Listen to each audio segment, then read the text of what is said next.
ঠিক বলেছ বাবা, কোন সন্তান যেন পিতার নাম উচ্চারণ না করতে পারে তাকে যেন সমাজ বলে জারক সন্তান। আর কোন রমণী যদি তার পুত্রের কাছে তুলে দিতে না পারে তার স্বামীর নাম, তাকে যে কুলটা বলে। এই নিষ্ঠুর সমাজের কাছে আমার পরিচয় দিতে বাবা। বলো, আমি তোমার পিতৃ পরিচয় দিতে বলো, তোমার শপথ উচ্চারিব আমার স্বামীর নাম। বলো, বলো, কে বা তোমার প্রতিদেবতা? ভগবান প্রতিদেবতা, তুমি আমি অপরাধী দিও না গোসাই। তুমি যেখানে থাকো আমাকে ক্ষমা করো। আমি যাব সন্তান বিরাটের কাছে পূজা পেতে তোমার নাম আমি উচ্চারণ করছি স্বামী। ওরে আর কি দেব পরিচয় বিরাট। দেব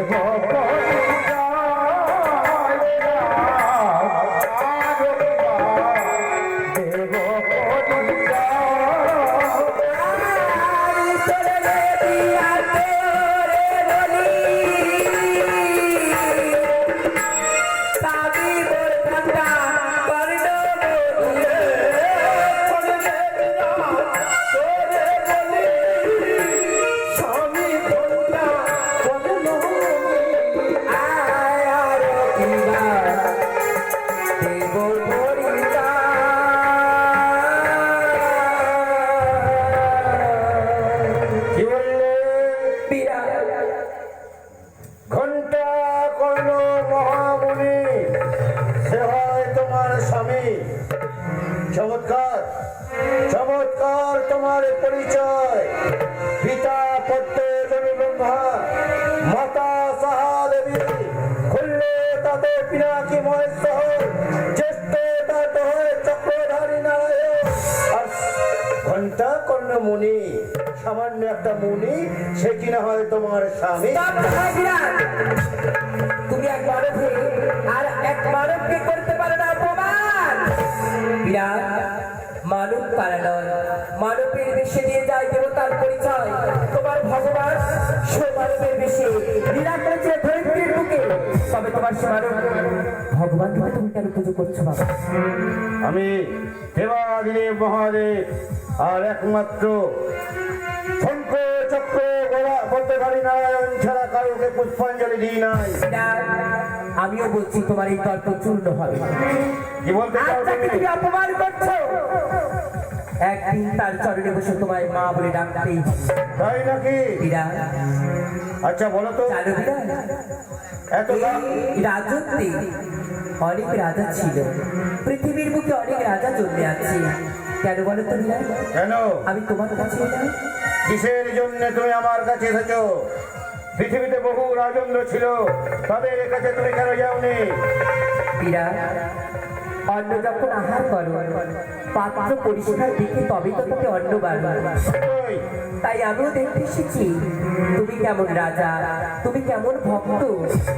তাই তো ভক্তকে পরীক্ষা করতে এসেছিলাম বিরাট। কিন্তু তুমি আমাকে বৃদ্ধা ব্রাহ্মণী বলে অপমান করছো বিরাট। আমি কি দেবী? আমি দেব শক্তিতে শক্তি, আর আমার আছে শক্তি বাবা। শক্তি তোমার আছে? এমন কি শক্তি আছে তোমার? বিরাট, আমি আগে বলেছি আমি তোমার কাছে এসেছি পূজার কারণে বাবা। পূজা? আমি যাবো না তোমায় পূজা। বিরাট, তুমি যদি পূজা করো আমি তোমার রাজ্যের মঙ্গল করবো। মঙ্গল? এমন কি মঙ্গল করবে তুমি? আর তুমি যদি আমার পূজা না করো তোমার রাজ্যে আসবে অমঙ্গলের সূচনা। তাই নাকি? আমিও দেখতে চাই কেমন করে অমঙ্গলের সূচনা তুমি নিয়ে আসো। যে রাজ্যে পিনাকি শঙ্কর সদা সর্বদা রয়েছে, কেমন করে নিয়ে আসবে তুমি অমঙ্গল? পরিবেশ সূচনার মুখে কারোর সাধনা তোমাকে বাঁচাবে বাবা। তাহলে বিরাট, শুধু একবার তোমার ওই বিরাট শঙ্করকে পূজা দিয়ে আবার পূজা করো বাবা। তুমি দেবী? সত্যি আমি দেবী। আচ্ছা বলতে পারো তো, বলতে পারো তোমার পূজা কয় প্রকার? বিরাট, আমার পূজা 3 প্রকার। 3 প্রকার যথা মানসিক, মানসিক, তামসিক তামসিক আর রাজসিক। রাজসিক। আচ্ছা বলো তো মানসিক পূজা কাকে বলে? আমার কাছে সে ভক্তরা অঞ্চল কাছে মানত করে যায়, যখন তার সন্তানদের মুক্ত হয়ে যায় তারা নগরে নগরে ভিক্ষা করে আনে, দন্তে তীর ধাবন করে, হাতে মস্তকে ধুলো পোড়ায়, আমার মন্দিরে গন্ডি কাটে, তাকে বলে মানসিক পূজা। আর তামসিক পূজা? তামসিক পূজা পঞ্চমাতা একত্রিত হয়ে আমার মন্দিরে এসে ধূপ ঢাল মূর্তি ঢাক ঢোল পিটিয়ে অসংখ্য ফলরাশি দিয়ে মিষ্টান্ন পূজা করে, তাকে বলে 5 মাতা একত্রিত হয়ে ঢাক ঢোল পিটিয়ে হাসি তামাশা করে যে পুজো করা হয় সেটা তোমার তামসিক পূজা। আর হ্যাঁ বাবা। রাজসিক পূজা? রাজস্বিক পূজা হয় 1600 প্রচারী পূজা। 1600 প্রচারে যে পুজো দেওয়া হয় সেটাই হয় রাজসিক পূজা।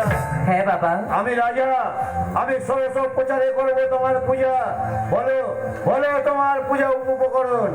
ওই থালা থালা চিড়ের ডালা, কাটে দিও পাকা কলা, মিষ্টান্ন দিও গো বাছা আমার প্রচুর। খালা খালা রালা তাতে দিও চাপা কলা, মিষ্টান্ন দিদিরা অতীব বিস্তার গো। কি বললে? থালা থালা খয়ের ডালা তাতে দেবো পাকা কলা, আরো কিছু আছে নাকি? শঙ্কপুরি মগডালা, আরো দিও চাপা কলা, মিষ্টান্ন দিও চিরকো আমার প্রচুর। শঙ্খ পুরি খই ডালা তাতে দেবো বর্তমান পাকা কলা, অতীব বিস্তর মিষ্টান্ন। এগুলো তোমার পুজোর উপকরণ। খোলা হয়ে গেছে। আরো কিছু আছে নাকি? আমি চিড়ে খই হ্যাঁ? দইয়ের কথা বলেছি, তাই তোমার দেখে আমায় মনে হচ্ছে আমি ব্রাহ্মণের কন্যা, তাই আমার তাও ঘোলা। এমন দ্রব্য বড় ভালো লাগে, তাই তোমার কাছে চেয়েছি। চিড়ে খইয়ের কথা শুনে তুমি পরিহাস করছো বিরাট। আছে আমার পূজার দ্রব্য